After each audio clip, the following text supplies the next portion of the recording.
Tervetuloa Snowcross Season podcastin uusimpaan jaksoon. Aikaisemmin, jos meillä on ollut täällä iskää, meillä on ollut täällä junioria ja kaikkea muuta, niin otetaanpa vähän nyt sitten siltä vähän vanhimmasta päästä kuljettajaa, eli viihteen paristakin hyvinkin tuttu henkilö, Anssi Viskari, tervetuloa. Kiitoksia. Miten nyt kun ollaan tietysti, meillä on paljon kuuntelijoita, ketkä on junioreita vielä, niin ei puhuta ihan siitä sun syvimmästä ydinosaamisalueesta, mistä sä oot ehkä vähän vanhemmalle yleisölle tuttu, mutta kerro vähän, sä oot viihteen parista, ennen kaikkea aikuisviihteen parista tuttu, niin miten sä oot löytänyt itsesi yhtäkkiä motorsportin maailmaa? No mä oon itse asiassa ajanut kyllä moottorivehkeillä kilpaa aika nuoresta saakka, että parikymppisenä ajoin jäärataa moottoripyörällä kilpaa ja autoilla on ajanut kilpaa tosi aikaisin ja mä oon ajanut tosi monenlaista lajia kyllä kilpaa, mitä Suomen maasta löytyy. Sitten kelkoilla tuohon Siiran Jarmoon tutustuin aikanaan ja sitten ostinkin sieltä jo 2000-luvun paikkeilla niin sellaisen Artickatin ja Snow Pro, ja ikävä kyllä silloin ei ollut, tai ehkä se oli pelastus, että on tämän verran ehjiä luita vielä, kun silloin ei ollut oikein ajokavereita siihen, että olisi ajettu kilpaa, ja kävin kyllä tuolla Mäntyharjun motocross-radalla testaamassa sitä kelkkaa, mutta voitte kuvitella, minkälaista on niin kuin normaalilla crossiradalla vetästä suht vähillä kovilla lumilla, niin sellaisella 440 Snow Prolla pöytähyppyristä yli, niin mä ajattelin, että tämähän on aivan hullu laji. Ja jäi sitten silloin se snowcrossi-kokeilu siihen, ja sitten se,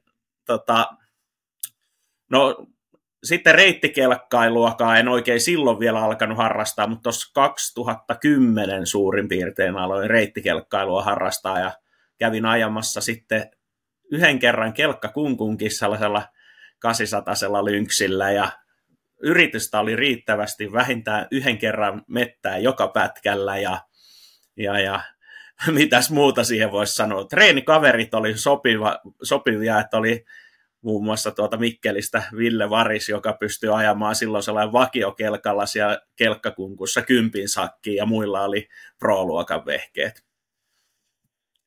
Sieltä tuli uskoa luotiin kyllä kovasti, että sulla vauhti riittää, mutta oli yritystä liikaa silloin.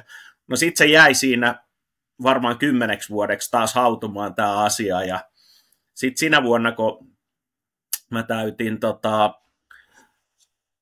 tai erehdyin menee kavereiden kanssa tuonne pohjoiseen kelkkailemaan, ja sitten ne sanoi, että sunhan kannattaisi mennä kisoihin, että sä tyrkkäilet aika kovaa. Siellä oli silloin yksi pro-luokan kuski ja yksi semi-pro-luokan kuski ajamassa, ja sitten lähes kylmintään niin ajamaan Chianti Enduroa, ja 2,5 pätkääksi mä kerkesin ajaa, ja sit upotin niin syvälle kelkan, että en saanut tunnin kaivoin sitä ja en saanut takas ladulle, ja se loppui sitten se kilpailu siihen, mutta sitten mulle vinkatti, että jos ottaisi tuollaisen 600 kelkan ja aloittaisi niistä niin kuin SM-sarjakisoista, ja no sitten menin sinne, oli niin hyvä nimi luokalla, kun oli legenda-luokka, niin legendoihin tietysti ajamaan, no sitten eka vuonna niin kaverit sanoi, että ne ajaa kyllä aika kovaa, ja eka vuonna tuli sitten sieltä niin sprintin pronssia ja enduro hopeeta, ja sitten kaverit sanoi, että kyllä me tiedetään, että sä hullu oot, mutta et noin hullu. Niin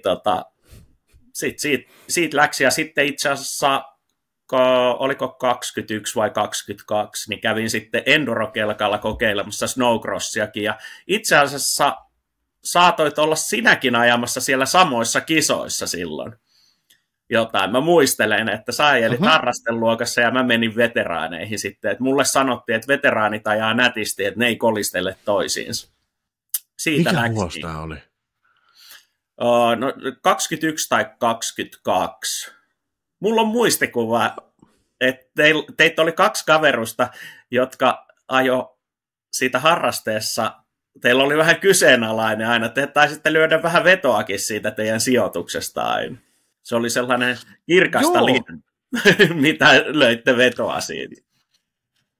Siis tämähän on hauskinta koskaan, että niinku ihmiset muistaa sen, eli siis kyse on mun hyvästä ystävästä ja ajokaverista Dahlströmistä, jota myöskin viinakauppiaaksi kutsutaan, koska hän on entinen alkoholikauppias.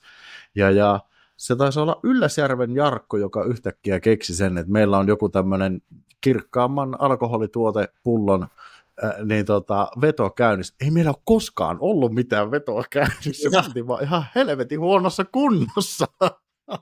Joo, no mä luulin, että se oli ihan totta, ja tällainen jäi mulla itselläni mieleen myöskin. No se on jäänyt aika monellakin ihmisillä nähtävästi sitten mieleen, koska meidät muistetaan siitä, ja edelleenkin Nikon kanssa ollaan viikoittain ja päivittäin kyllä tekemisissä, ja fiilistellään kelkkaurheilua yli kaiken, mutta sulla on monipuolinen tausta, ja me ollaan siis tutustuttu aikaisemmin keskenämme joskus noissa ratatapahtumissa ja niiden ympärillä, mutta vieläkö sulla on Ferrari tallissa ja sulla on jotain tällaisiakin autoja ainakin aikaisemmin? Joo, mulla edelleenkin yksi Ferrari, ja no nyt en ole muutamaa vuoteen enää käynyt ajamassa sillä rataa, mutta yhteen aikaan niin mulla oli sellainen, että vähintään kerran vuodessa kävin ajamassa sitten joko huvikseen, ja olen ajanut kerran kilpaakin Ferrarilla rataa ja sellaisia juttuja, ja sitten mullahan on tosiaan autourheilupuolelta on silleen, että esimerkiksi ennen sitä Ferrarilla rataa-ajoa, niin mä en ollut ikinä hävinnyt kenellekään asfaltilla. Mulla oli B-ryhmän Metro sellainen suhtkot kilpailukykyinen auto, ja voitin kaikki kilpailut asfaltilla, mitä ajoin sillä, ja jos joku sanoi sitten, että ajoi kyläkilpailuita, niin mä aloitin suoraan silleen, että mä ajoin siinä vuonna muun muassa SM-kisat, mitä ajettiin asfaltilla, ja voitin ne niin kuin periaatteessa B-juniorina, mutta olin vaan saanut kaverin kyydissä rallista niin vähän nousupisteitä, että olin yleisen luokan kuljettaja silloin. Se oli sellainen kiva kokeilu, ja se mulla on ollut aina noissa moottoriurheilulajeissa, että mä nyt en ole aina lähtenyt sieltä niin kuin kevyimmästä päästä sitä, että kelkkailus on siinä mielessä mukava, että siinä nyt ei ihan suoraan pysty rahalla ostamaan vauhtia, mutta autourheilussa pystyy jonkin verran rahalla ostamaan vauhtia, ja sama on tuolla vesiurheilussa, että vesieteissä esimerkiksi, niin väittäisin, että viime kesänä niin mulla oli varmaan Suomen kallein vesietti alla, mutta ei sillä tullut kuin SM-pronssia silti, että oli pieniä ongelmia ja ehkä kuskissa vähän parantamista kanssa, mutta kelkkailu on siinä hieno laji, että siinä hyvin vähän mun mielestä pystyy vaikuttamaan sillä, että onko pinkka kunnossa, niin siihen, että siinä pääsee, niin kuin eniten ratkaisee se kuskin ajotaito kuitenkin suhteessa mun mielestä. No, sä ajat vesiettejä ja snowcrossia vähän niin kuin limittäin, eli kesät vesijettiä ja muuta tällaista vastaavaa. Minkälaisia yhteneväisyyksiä sun mielestä tässä niin kuin on snowcrossissa vesieteissä? No, materiaali laitteen alla on pikkasen erilainen, käytännössä sama, mutta kuitenkin koostumus on erilainen. Niin minkälaisia yhteneväisyyksiä noissa kahdessa lajeissa sun mielestä on? No tietysti yhteislähtö on snowcrossissa ja vesietteilyssä. Se on sellainen. No sitten muuta yhteneväisyyttä, niin tarvii kuntoa. Silloin vesieteillä ajetaan vähän pitempiä eriä pääsääntöisesti. Et meillä on esimerkiksi siinä Suomen nopeimmassa luokassa, kun ajetaan noilla istuttavilla jeteillä. Monihan on vesijetillä ajanut ja sanoi, että eihän siinä tarvitse kuin istuksia kyydissä. Niin se on kelkastakin. Moni sanoi, että ei siinä tarvitse kuin istuksia kyydissä. Mutta sitten kun siihen laitetaan riittävästi mutkia ja patteja, eli vesijetillä tulee patteja siitä, kun toiset tekee aaltoja. Et sileeseen rataan on tosi helppo ajaa kovaa, mutta sitten kun siinä on patteja kunnolla, niin eli aaltoja ja ristiaallokkoa, niin sitten se muuttuu aika paljon. Ja siitä tulee aika paljon sinne päin sinne snowcrossiin, että se välillä lentää ilmassa se vesietti. Ja siinä kyllä pitäisi pyrkiä siihen, että mahdollisimman vähän lentää ilmassa. Ja totta kai pitää sitten ajolinjoja katsoa, että mikä olisi nopea ajolinja. Sekin rata muuttuu tavallaan koko ajan just sen takia, että mistä tulee minkäkinlainen aallokko, ja toisessa erässä voi olla kovempi tuuli, se tekee enemmän aallokkoa ja muuta. No sitten yksi, mikä on yhteneväisyys, mun sanoi justiinsa, kaveri sanoi siitä, että tossahan ihan yhtä huono näkyväisyys. Et silloin kun tulee, jos et pääse kärkeen, niin vesijätillä tulee sitä vettä naamaa ja sitten taas kelkalla tulee loskaa laseihin jonkin verran, niin ne yhdistää myöskin siinä, että riippumatta tosiaan siitä veden olomuodosta, niin aina se vaan haluaa tulla tuohon näkökentän esteeksi. Ja mitäs siihen nyt olisi muuta vielä? On niissä aika paljon loppupelissä. No sitten viime kesänä niin mä olin jotkut toiset snowcrossikuskit oli sanonut siitä, että istuttavalla vesijätillä, niin sillä voi opetella myös tuplailemista ja tollasta. Niin, no nyt sitten viime kesänä, tai oikeastaan syksyllä, niin sitten mä jonkin verran kävin treenaa sitä kanssa syksyllä, että vetelin tuolla mahdollisimman paha keli vaan ja sitten siitä hyppyjä sille ja yrittää osuttaa, mutta se siinä on ero, kyllä aika isokin ero, että siinä vesijätillä niin sulla ei ole harjoituskierrosta, että se pitää osua kerralla kohdalle ja kaiken muun lisäksi ne liikkuu ne patit. Että se siinä, että sä osut koko ajan kohdalleen, niin se on taitolaji. Et niitäkin löytyy, ketkä on supertaitavia siihen lajiin, mutta mä en ainakaan viime syksynä ollut, että välillä tuli aika koviakin tälleen. Se on hurjaa touhua se vesiettitouhu. Kuten sanoit, että kun se rata muuttuu niin kuin koko ajan. Meillähän se on suhteellisen, niin kuin snowcrossimaailmassa suhteellisen stabiili, että sä pystyt ennakoimaan ja tiedät, mistä ajetaan milläkin tavalla, kehittää sitä omaa niin kuin kierrosta, omaa ajamista sen mukaan. Ja kuten tuossa sanoitkin, niin sulla on paljon niin kuin erilaista kilpailutaustaa, niin nyt jos mennään siihen ensimmäisiin hetkiin, me ollaan ajettu siis muutama erä silleen tai muutama lähtö kimpassa, se on aika aggressiivinen kuski, ainakin silloin oli, en mä tiedä nyt, emme ehkä samalla tavalla nyt näe sitä aggressiivisuutta, mutta silloin alkuvuosina, niin minkälainen sä oot niin snowcross-kuskina sun omasta mielestä? Kyllä mä oon omasta mielestäni tosi varovainen snowcross-kuski. Et mä oon vähän liiankin kiltti siellä radalla ja huomasin nytkin tuolla tämän vuoden ekassa kisassa huomasin, miten kun siinä ajo veteraanit ja harrastekuskit samassa, niin no siinähän tarttui jo yksi harrastekuski mun tuohon olkavarteen, ajo suksen sieltä sisäpuolelta, kun se yritti sisäpuolelta ajaa niin rankasti ohi. Okei, sit mä olin vähän aggressiivinen kyllä lauseessa. Mä sanoin sille kyllä aika nasakasti siitä, että löysää nyt siitä kaasusta tai me ei kumpikaan päästä jatkaa matkaan, kun se oli sukeltanut se suksi sinne mun kelkan alle sille, että se oli jumissa siellä. Mutta kyllä mä pääsääntöisesti, niin kuin sanottu, niin kyllä aika paljon nätimmin ajaa yleensä veteraanikuskit, jos siihen otetaan harraste- tai sporttikuskeja. Et ehkä mä oon ajanut harrastesarjan, mä yhtenä vuonna niin voitin sen, sitten olen kyllä ajanut sen jälkeenkin, kun siellä taso noussut huimasti sen jälkeen. Sitten niin kuin viime vuonnahan harraste oli tosi rankka. No sitten niin kuin tasolta, että siellä kun oli naisten sarjan voittajat ja muut, niin nehän pesi koko sakin aina välillä. Ja sitten on tosiaan sportissa ajanut sinne puolen välin paikkeille suurin piirtein siellä. Meikäläisen vauhti riittää. Mutta sitten mä huomasin sen, että sitten se sportti oli jo sellainen, että siellä niin kuin mulle se vauhti oli sellainen, ja siellä piti niin kuin vähäsen itse jo katsoa sitä, että minkälaisella leiskautuksella sieltä tulee joku, että jos saat hyvän lähön, niin sitten pitää muistaa, että pitelee se sinkin kireellä siihen ekoihin hyppyihin, ettei ne muuttuu niskaan sieltä.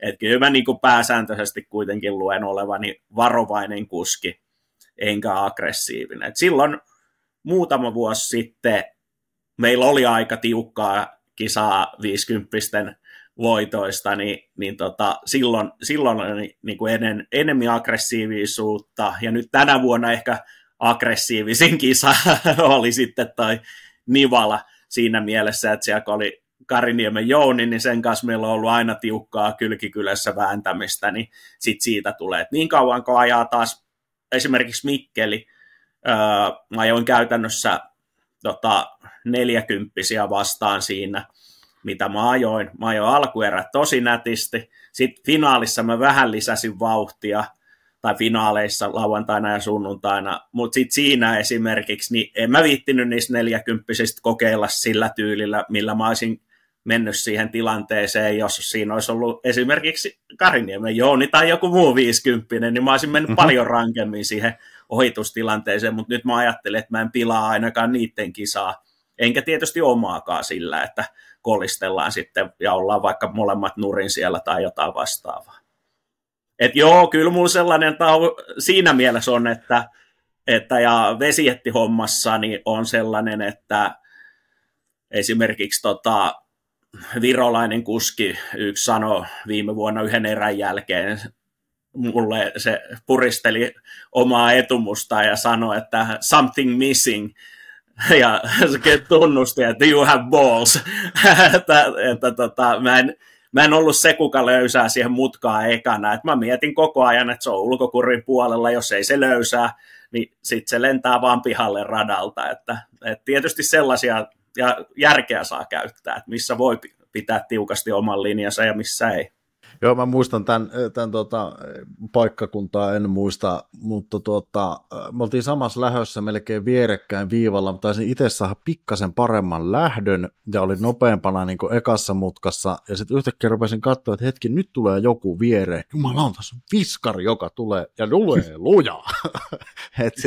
Siinä kohtaa huomasi sen, että okei, selvä homma, se tulee sieltä kun ajakka ja se ei muuten kysy tässä vaiheessa, eli nyt ehkä minun kannattaa antaa tilaa, kun tullaan nopeammin takaa sieltä, mutta ihan hauska tilanne, harmiton tilanne. Se oli kisatilanne ja silloin huomasi, että okei, Anssilla on nyt kyllä ihan selkeästi niin kuin syöttö päällä ja vauhtia, niin ei muuta kuin tilaa vaan, koska ei oltu samassa luokassa tai jotain muuta tällaista vastaavaa, tai ei pelattu niin kuin samoista sijoituksista lähellekään. Se oli ihan hauska tilanne.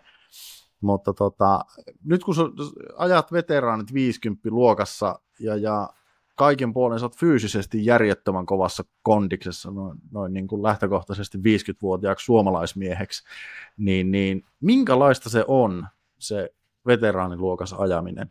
No kyllähän siellä menee niin kuin just se, ja mä tykkään siitä, että 40 ja 50 ajaa pääsääntöisesti aina samassa. Tietysti tykkäisin vielä enemmän siitä, että meitä 50-vuotiaita olisi siinä 10 ukkoa viivassa ja ajettaisiin sit kilpaa keskenään ja se olisi tiukkaa se kilpailu, niin se olisi hauskaa. Ja itse asiassa just äsken sen, kun houkuttelin taas ensi vuodeksi, niin Rinkisen Jonia tuohon, se soitti mulle ja kyseli ajovarusteista vähän sen ja muutenkin, niin mä sanoin sille, että ehdottomasti ensi vuonna, että nyt yritetään haalia väkisinkin sinne 50-sille sellainen porukka sinne lähtöviivaan, että siitä tulee niinku ihan 50-kin kesken kunnon kilpailuja.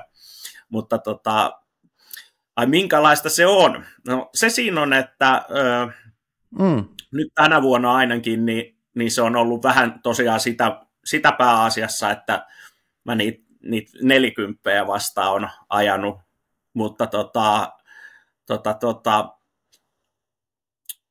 pääsääntöisesti siellä ajetaan varmaan vähän nätimmin kuin mitä monessa muussa luokassa. Mutta kyllähän Mikkelissä nähtiin sekin, Silvaani nyt sanoi, että se lipsahti siihen toisen kylkeen, mutta kyllähän siinä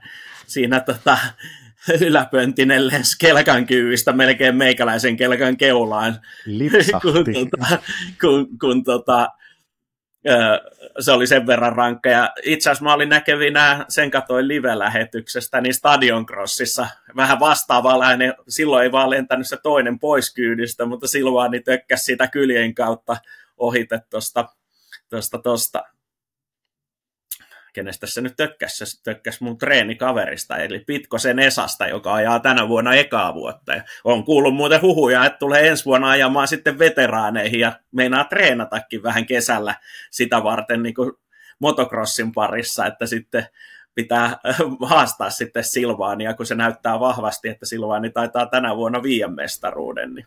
Mutta eihän mikä ole taputeltu ennen kuin tosiaan pisteissä on tarpeeksi paljon eroa, niin mutta joo, ei se ihan niin totista ole varmaan veteraaneissa. Tosin on siellä, mä oon sellainen, että mä en ihan hirveästi ole keskittynyt sen laitteen säätämiseen ja vääntämiseen, että mulla on käytännössä pari naksua iskareita käännetty ja muuten vakiokelkka, mitä on pietty huoli siitä, että se nyt ei hajoa sinne radalle, eli kaikki pultit, kaikki muut sellaiset käyty läpi usein ja sellaisia, mutta esimerkiksi vähän laistettu kytkimen putsauksissa ja kaikessa tollaisessa, kun sitten katsoo taas Silvanin kohdalla, niin niillä on kytkimet irti joka lähön jälkeen vissiin ja jotain vastaavaa, ja eiköhän ne säädä vähän jopa sen mukaan, että minkälainen rata ja muutama ajan läpeensä radat läpi sillä yhdellä setupilla, melkein minkä mä oon joskus tökännyt siellä. Viime vuonna taisi olla silleen, että Parikkalassa käänsin pari naksua jäykemmällä alustaa, kun tuli muutama kerta vetästyä sellainen hyppy, että se löi läpi niin. Mutta se on tainnut jäädä vielä siihen säätöön, siihen jäykempään säätöön. Mutta vähän sellainen, että enemmän enduro-puolella on säätänyt omaa kelkkaa kuin crossipuolella. No fyysisesti, henkisesti hän on aika raju ja sulla on kuitenkin itselläskin velvollisuuksia hoidettavana, sä oot koko päivä yrittäjä ja on mökkiä ja muuta tällaista, mitä vuokraat, niin minkälaista se on niin kuin fyysisesti ja henkisesti sit olla tuolla snowcross-kentillä, koska tiedät, että on välillä onnettomuusalttiita hetkiä, että niin kuin mitä tahansa voi tapahtua. Joo, no niin, no mä oon kova tekemään kaikki työt, kun mulla on mökkivuokraushommaa ja muuta, niin mähän huolehdin itse näistä lähes poikkeuksetta, että hyvin harvoin kukaan muu tekee mitään. Että, oliko se nyt, ei viime kesänä, no sinä kesänä sen jälkeen, kun mulla kun satutin polven viimeisessä kisassa, niin sen jälkeen jouduin pyytämään apua, kun kävelin kepeillä muutaman kuukauden, niin silloin joutui niin ton snowcrossin takia sitten pyytää apua siihen hommaan, mutta esimerkiksi mulla on ollut käsipaketissa ja silti työt hoidetaan ja kaikkea muuta. Ja olin mä silloinkin, kun mä niillä kepeillä kävelin, niin hoitamassa niin kuin työhommia vielä. Et onhan ne siinä mielessä vähän sen, mutta pääsääntöisesti nyt ei satu niin pahoja juttuja, että mitkä työntekoa estäisi. Ja sitten taas siitä on apua, että kyllä mä itsekin sen tiedostan, että en mä nyt ihan perus 50 kunnossa, että kohtuullisen kova kunto on kuitenkin, ja sitten lihaksisto, niin se mikä on tietysti, että ei ole snowcrossiin sopiva vartalon muoto, että painaa melkein 90 kiloa, olisi paljon helpompaa olla 70-kiloinen ja jäntevä kuin 90-kiloinen ja kohtuun paksuilla käsivarsilla varustettu, ja sinne sen kun paksunee vaan, kun hyppii siinä kelkan päällä ja yrittää pysyä kiinnissä. Henkisesti ei mun mielestä paha. Isoin henkinen rasitus on siitä, kun ottaa aina huonoja startteja, niin että jos sen joskus saisi hyviäkin startteja. Ainut kerta, kun sai Mikkelissä hyvän startin, niin sitten joku muu oli ottanut varaslähön. Se oli sellainen, että... Mutta sekin on erikoinen asia, että mä aikanaan vesijäteillä otin aina sellaisia lähtöjä, että mä olin aina ekamutkassa kärjessä. Ja nyt snowcrossissa, niin se ei meinaa niin kuin ne... Siis jo pelkästään reaktioaika on lähes poikkeuksetta huono. Et kai sitäkin pitäisi treenata. Okei. Kyllä sitä kannattaa kuulemma vähän reenata. Ja se on siis todella kovassa kunnossa niin kuin oikeasti 50-vuotiaaksi herrasmieheksi. Jos katsotaan, otetaan tuosta muita 50-vuotiaisia niin kuin sun ikäluokan herrasmiehiä riviin, niin kyllä se sitä kovimmasta päästä oot tässä vaiheessa aivan varmasti. Miten paljon sä niin kuin reenaat nyt ihan sitä fysiikkaa? No en paljon yhtä.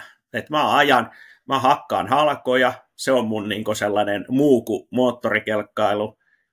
Talvella, nyt mä havaitsin yksi viikko, kun mä hakkasin tuossa halkoja, niin sitä ei voi tehdä sillä viikolla oikein niin kuin täysillä, kuin jos ajaa snowcrossia viikonloppuna kisassa. Et sen huomasi käsissä vähän sen, että oli hakannut pari päivää halkoja. Siis kirveellä mä teen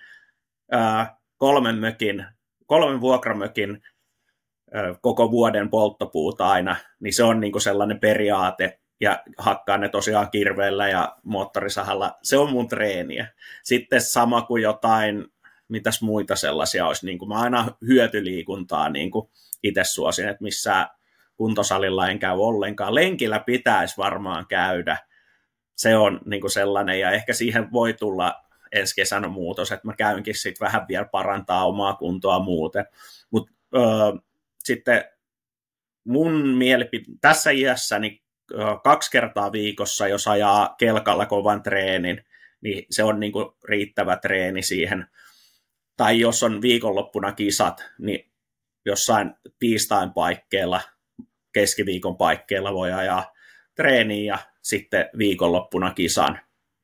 Nyt mulla monesti näyttää silleen, että mun ei tarvi ajaa kuin 1 päivä täysillä snowcrossia. Se on sellainen, se ajoaika on 30 minuutista 60 minuuttia, niin kuin, minkä mä ajan ja mä ajan sitten melko täysillä sen, mitä ajan. Ja mun ikäisellä ainakin mun kello näyttää palautumisajaksi sellaista 4 vuorokautta siitä. Että on se nyt aika kova sit se treeni siinä. Sama oli ton Mikkelin jälkeen, niin se taas näyttää, mä en tiedä, se oli joku yli 90 tuntia, kun se näytti palautumisajaksi kello sitten 2 päivän ajamisen jälkeen. Niin siinä se kunto kehittyy. Ja tosiaan snowcrossissa, jos me ajetaan snowcrossia, esimerkiksi Mikkelissä 8 minuuttia plus 1 kierros.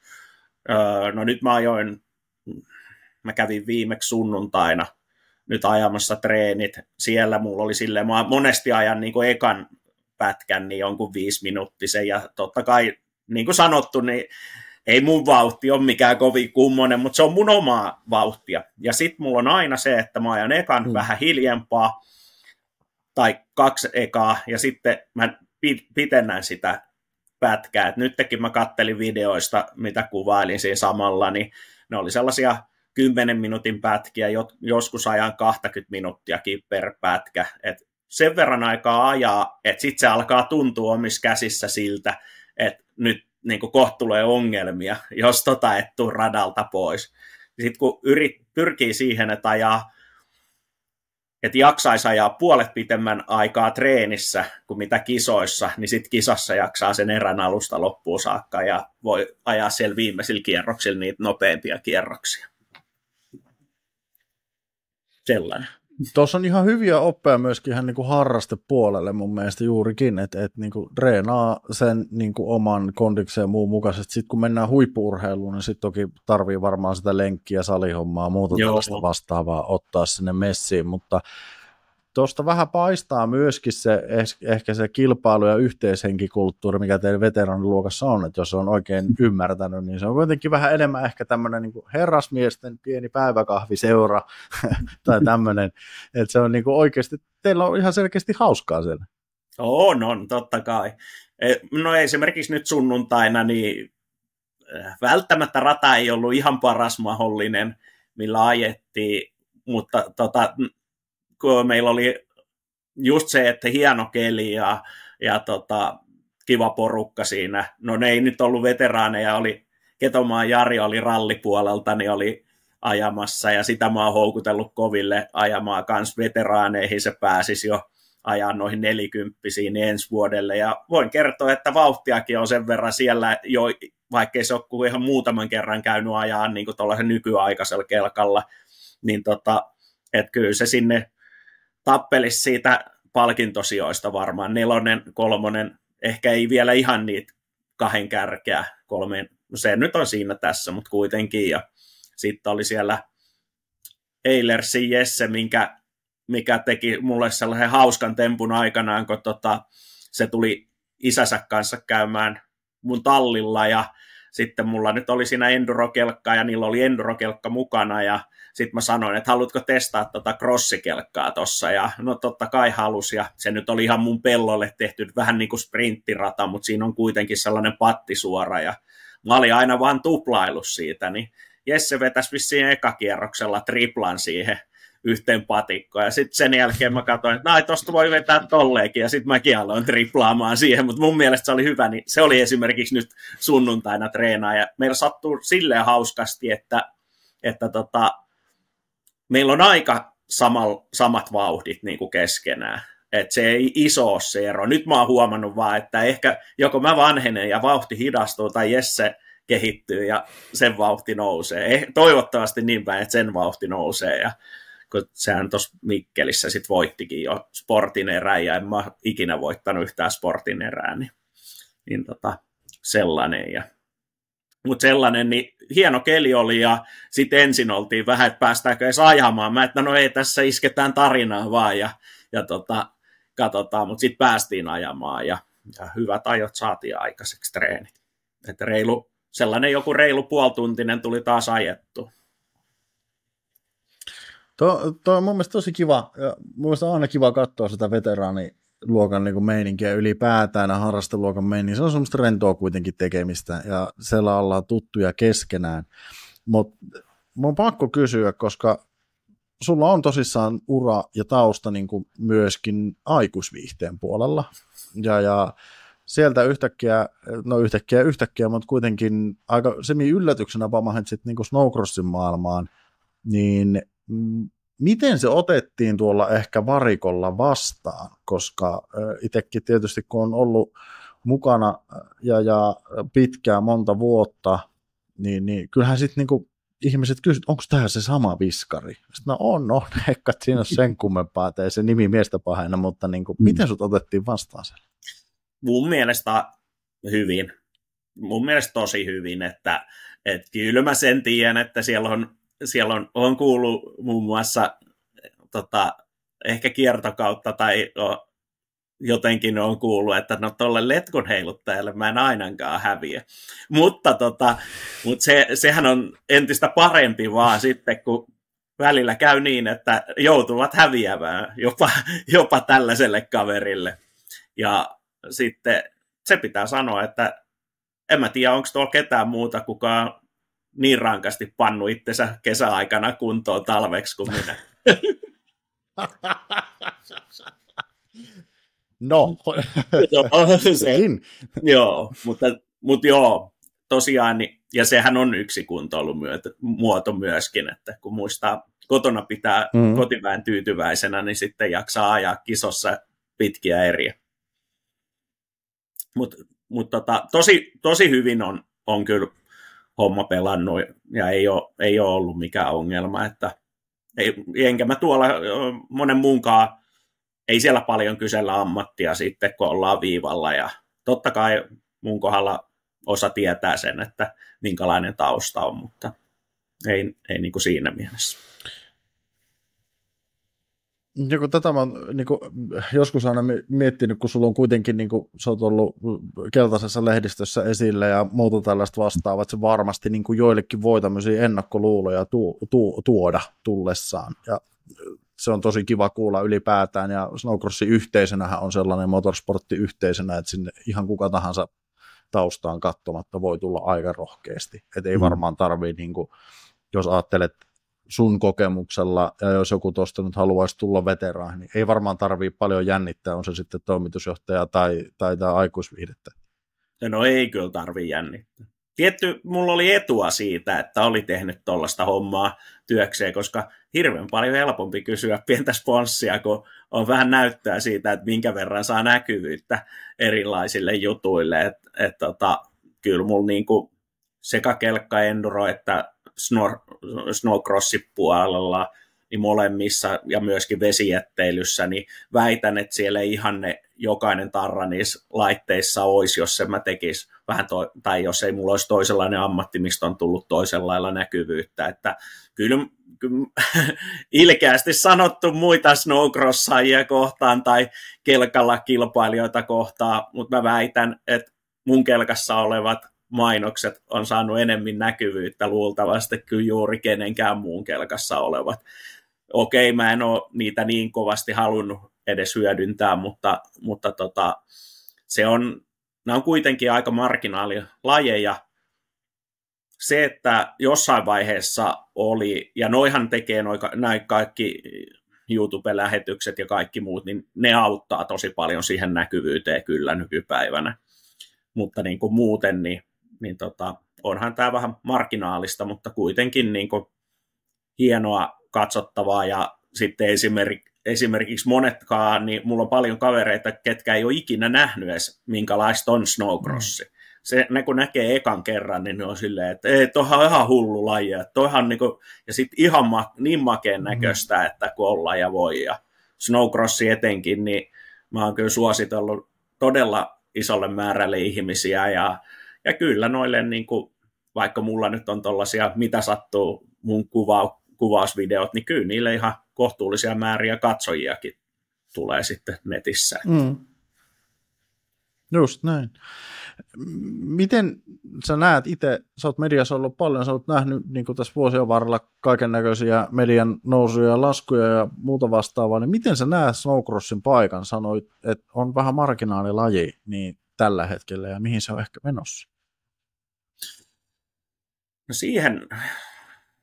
siihen on tosi vaikea sanoa, että mihin päin tämä maailma yleensäkään on menossa ja kehittymässä. Että kun mun mielestä, nyt mä voin olla väärässäkin, mutta mun mielestä noi ei enää tule ihan telkkarista. Mutta eikö ne jossain vaiheessa tullut noi snowcross-kisat joltain TV-kanavalta ihan telkkaristakin? Ja se oli mun mielestä aika kova. Joo. Ja siitä ihmiset niin osa, että se on, eihän, no tietysti nykyään nuoriso varmaan ei edes katso telkkaria juuri ollenkaan, että ne katsoo tietokoneelta, mitä ne kattookaan, mutta se niin kuin, kuitenkin Suomessakin on sellainen, että esimerkiksi se televisio oli sellainen juttu, että jos joku juttu televisioidaan, niin se on niin kuin iso. Sitten netti on ollut aina vähän just se, että missä sitten vähän pienemmät lajit on, mutta tosiaan nyt sehän on muutenkin muuttumassa, että netti on enemmän, että osa ei enää edes omista telkkareita. No tuo on mielenkiintoinen. Jossain kohtaa tuli lähetyksiä, sitten suoratoistosta on tullut lähetyksiä ja sun muita, ja tietysti tuon näkyvyyden kannalta, jos mietitään, niin sehän olisi tosi oleellista, että me oltaisiin ehkä siellä TV-kanavilla. Ja miten sun mielestä niin kuin esimerkiksi, kun sä oot kuitenkin media-alaa nähnyt niin paljon, niin miten sun mielestä snowcrossin pitäisi näkyä? Onko se TV nyt ehkä sitten se oikea väylä, vai pitäisikö olla dokumenttia, vai mikä on sun mielestä ehkä semmoinen niin kuin näkemys siihen? No en kyllä osaa sanoa, kun se pitäisi näkyä silleen, että ne ihmiset tulisi sinne radan laidalle. Se olisi se oikea näkyväisyys. Ja siinä saisi sen oikean fiiliksen oikeasti, kun ne olisi siellä radan laidalla, mutta eihän se ole mahdollista tosiaan, että siellä aina olisi ne ihmiset. No se, mikä on hyvää mun mielestä, niin silloin mitä lähemmäksi ihmisiä pystytään tuomaan niin kuin snowcross-kisa. Esimerkkinä nyt Mikkeli, se on lähes kaupungin keskustassa. Saatikka sitten, jos jossain pystyttäisiin tekemään silleen, no Kokkolassa oli tosi kaupungin keskustassa kanssa silloin, kun Kokkolassa oli se, ei merenrantarata, vaan se, mikä oli sitten siellä keskustassa enemminkin. Silloin se rata ja tollainen, niin ne on sellaisia juttuja, että kyllä mä uskon siihen vaan, että silloin kun se tuuaa se tapahtuma tarpeeksi lähelle ihmisiä, mutta se siinä on, että totta kai siinä tulee haasteeksi se tapahtuman tekemisen hinta ja ne paikat, missä se pystytään tekemään silleen viisaasti, että kun se ei onnistu silleen ihan tosta vaan.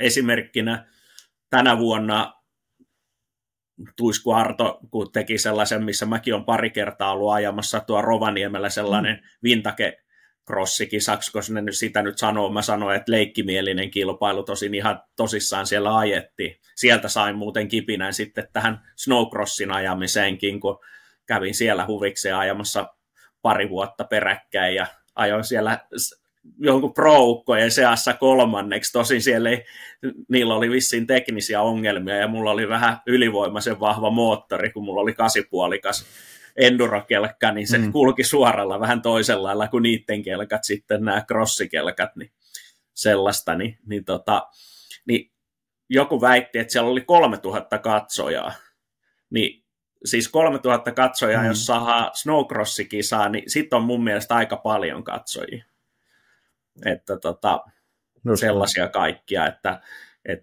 niin kuin paikan päälle saaneena. Se taisi muuten, olikohan se Alfa TV, mikä näytti silloin noita niin kuin snowcross-kisoja. Sitä mä en muista, että oliko ne niin kuin se taisi tulla vähän nauhoitteena tai jotain sellaista sitten. On niitä, siis Alfa TVn kautta silloin aikanaan niin on tehty myöskin suorana lähetyksenä ja ruutu.fi oli se palvelu, mihin tehtiin sitten niin kuin suorana lähetyksenä niitä aikaisemmin. Se on, tietysti aina se päätös on hankala, että mitä siellä näytetään. On se, niin kuin, se tietty slotti, jos tulee, niin sitten siihen on mahuttava jotenkin niin kuin survomaan se ohjelma. Mutta mikä olisi semmoinen niin kuin, unelma snowcross-tapahtuma? Se vähän tuossa jo sivuutitkin sitä. Sä oot tapahtumia nähnyt varmaan satoja, ellei tuhansia elämässä aikana. Niin mikä olisi sellainen niin kuin snowcrossin parissa, joko kisatapahtuma tai sitten niin kuin semmoinen aivan, minkälaista se Suomessa pitäisi olla?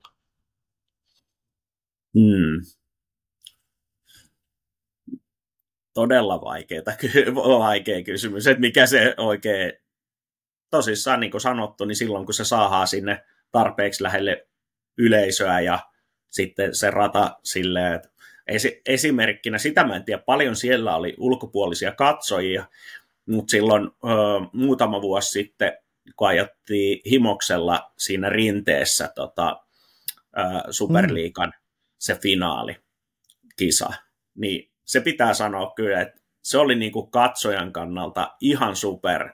Se tietysti myös senkin takia, että siinä oli sitten Norsa vs. Pihla ja kamppailu niin kova ihan viimeisessä lähössä, mutta sitten muutenkin, ja itse asiassa mä olin itse ajaa siellä veteraaniluokassa, ja oli haastava rata ja kaikkea muuta sellaista, ja sitten siinä ne olosuhteet, että okei, varikko olisi saanut olla asfalttia, kun oli aika likaiset ne laitteet sitten sen kisan jälkeen, mutta muuten, mutta mulla on epäilys, että siellä oli myöskin sitten yleisöä aika paljon. Se oli kevään viimeinen kisa siinä, kyllä.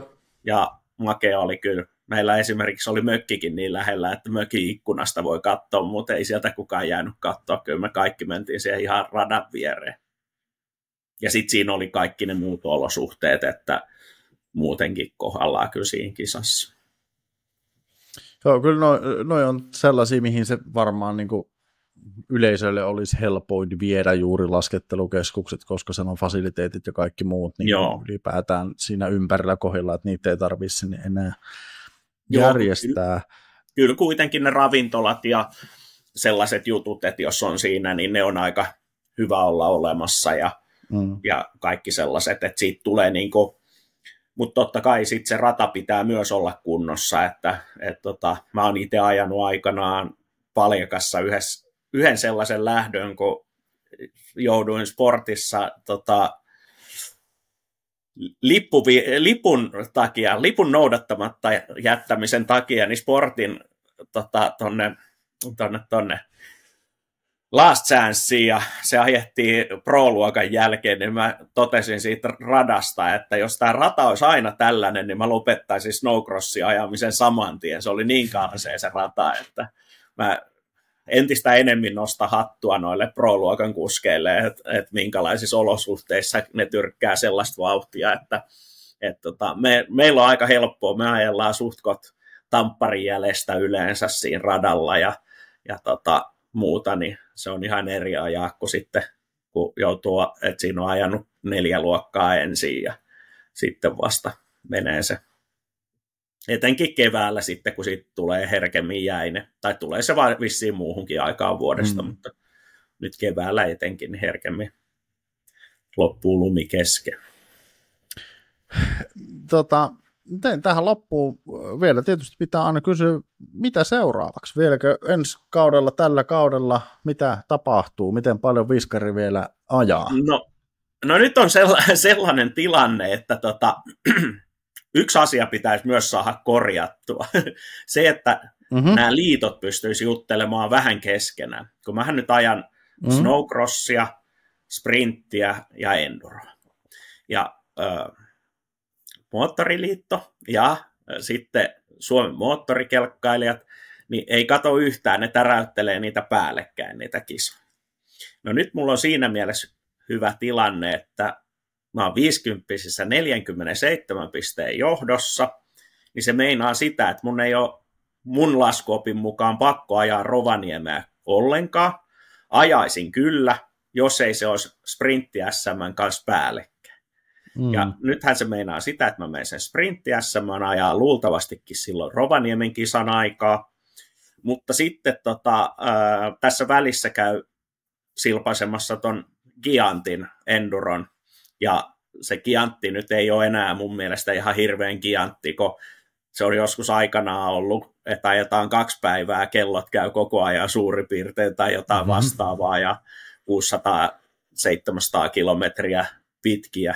Nyt tänä vuonna se on 1-päiväinen ja 4 erikoiskoetta yhteensä 150 kilometriä, niin ei siinä paljon viitti henkseleitä paukutella. Mä haluaisin, että se olisi se 600 kilsaa. Eli ensi lauantaina menen ajaa Gianttia, ja sitten seuraavana viikonloppuna näillä näkymin ne sprintit pois, jos ei tule jotain omituista muutosta, että mun on pakko ajaa se Rovaniemi. Ja sitten ensi vuonna jatketaan edelleen snowcrossia ja toivotaan, että 50-vuotiaita tulee uusia nimiä ja miksei niitäkin, ketkä on jo lopettanut sen ajamisen kertaalleen tai ketkä on ajanut vain yksittäisiä kisoja, niin niitä nähtäisi myös siellä viivalla. Eli saataisiin niinku reilusti meitä yli 50-vuotiaitakin sinne ajamaan. Ja jos ei muuten, niin ajetaan sitten 40-vuotiaita vastaan. Ja jatkan kyllä ensi vuonna varmaan enduroa ja sprinttiäkin. Ja toivon, että ne kilpailukalenterit olisi silleen, että ei mene kisat päällekkäin. Mä oon parhaimmillaan vaan pahimmillaan ajanut 10 viikonloppua peräkkäin silleen, että aina vaan vaihtanut sitä lajia, että joko enduroa, sprinttiä tai crossia. Ja viime vuosi oli sellainen, että tuli endurosta, sprintistä ja crossista niin kaikista hopeeta.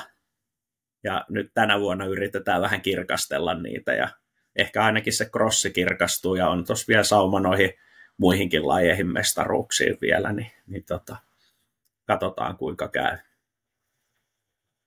On raakaa touhua, ei voi muuta sanoa, että jos 10 viikolla pitää painaa 5. Ei ole pahakaan, ei ole pahakaan. Silleen tietää, että nelossa, kun on joka viikonloppu ajamassa ja sitten alkuviikosta vääntelee itse huoltaa ne laitteet pääsääntöisesti siihen kuntoon, että ne on kunnossa seuraavaksi viikonlopuksi ja välillä joutuu esimerkiksi nytkin niin sunnuntain jälkeen, no eilen oli sellainen päivä, kun mulla on määrättyjä osia sellaisia, että mä tarvin ne mun crossikelkasta mun endurokelkkaa. Niin just eilen oli sellainen päivä, kun ruuvaili sitten ne sinne endurokelkkaan kiinni, ja tietysti sitä pitää vähän käydä testaa. Onneksi mulla on 2 omaa testirataa tuossa omalla pellolla ja omassa metässä, niin pääsee vielä, siellä on vielä luntakin jopa vähän sen, kun sinne on kasailtu kaikkien pihojen ja peltojen lumet, niin sellaiset. No sit pitääkin alkaa kohti jo valmistautua siihen, että perjantai-aamuna starttaa sitten kavereiden kanssa, niin kelkat kyytiin ja sitten ei muuta kuin Kemijärveä kohti ja lauantai kilpaa ja sunnuntaina kotiin ja sitten vähän maanantai, tiistai mökkitalkkarihommia ja sitten taas seuraavana perjantaina pohjoista kohti ja sitten pitää varmaan ottaa useampikin kelkka kyytiin, kun on 2-päiväinen kisa. Et siinä mielessä mulla on hyvä, että mullahan on niinku, no esimerkiksi Parikkalaa mulla kävi silleen, että torstaina hajosi mun se kelkka, millä mun piti ajaa Parikkalassa snowcrossia, niin mulla oli sen kun otti rivistä seuraavaa. Et mulla on esimerkiksi snowcrossikelkkoja sen takia 3, vaikka on vain 1 kuski, niin sitten sieltä löytyy aina varakelkka ja sitten löytyy mikä tahansa varaosa, kun sen voi ottaa toisesta kelkasta, niin että sellaisia. Vesijettipuolella menee paljon huonommin, kun siellä ei ole kuin 1 istuttava jetti ja 1 seisottava jetti, ja niillä pitää pärjätä sitten. Saa nyt nähdä, jos ensi kesäksi pitää ostaa sinnekin jo lisää kalustoa. Seuraava jetti. Niin, koska se on paljon helpompaa sitten, jos tulee paniikki, että joku hajoaa tai niin kuin sanottu, niin tuolla, no se on myös mun mielestä omituista, että minkä takia, kun noissa mun mielestä proossa, semiproossa ja naisissa saa olla 2 kelkkaa per kuski, niin miksei se voisi olla veteraaneissa muissa, koska kyse ei ole siitä, että muuta kuin siitä vaan, että jos se hajoaa, niin sitten ei lopu se viikonloppu ajo siihen. Niin se on mun mielestä se syy siinä, että en mä nyt usko, että se niin iso se. Ja sitten siellä on olen mä nähnyt sitäkin, kun lainataan sit kaverin kelkkaa seuraavaan päivään tai muuta, kun on hajonnut kelkka. Kiitos Anssi, että pääsit. Tämä oli kiva jutella kelkkatouhuista ja sinua oli itse asiassa sinun on pyydettykin muutamaan otteeseen. Sen takia oli pakko kyllä kuttua herrasmies tänne mestoille ja ei muuta kuin näköjään pikkasen kiireistä kelkkatalvea sinne päin Suomeen. Joo, ei tämä kiireistä ole. Nyt on liian vähän kisoja tänä vuonna, että ei ole paljon vielä. Snowcrosseja on ollut hyvin, ja Snowcross on nyt sellainen, tämän vuoden mä väitän, että Snowcrossiin sataa tänä talvena lisää harrastajia osittain. Esimerkiksi muun muassa Pitkosen Esa sanoi, että kun ei kerran enduroa eikä sprinttiä pääse ajamaan, niin, ja oli tuossa just sunnuntainakin sellaisia kavereita radan laidalla, mitkä sanoi, että kun ei pääse mettään ajamaan, niin tullaan sitten ajaa tänne. Ja se, mikä on myös hyvä, ketkä tekee snowcrossiratoja, niin jos siinä on mahdollisuuksia, niin voi tehdä välillä sen vähän helpommaksikin sen radan, ja silloin siihen pystyy tulee ajamaan noilla ihan enduro-säädöissä olevilla kelkoilla, kääntää vähän iskareista naksuja tiukemmalle, ja esimerkiksi Mikkelissä siellä käy sellainen kiva kirittäjä, mikä ajaa endurokelkalla suhtkot tällaisen veteraanin kanssa samaa vauhtia, niin silloin kun se rata ei ole liian paha, niin sellaisia. Mutta ei mitään. Toivotaan, että ensi talvena meillä on paljon lunta ja pysytään vielä tämä loppukausi ehjänä ja puitten välissä tai hyppyreiden nokilla, eikä olla pötköllään missään väärissä paikoissa, niin kyllä tästä hyvä tulee.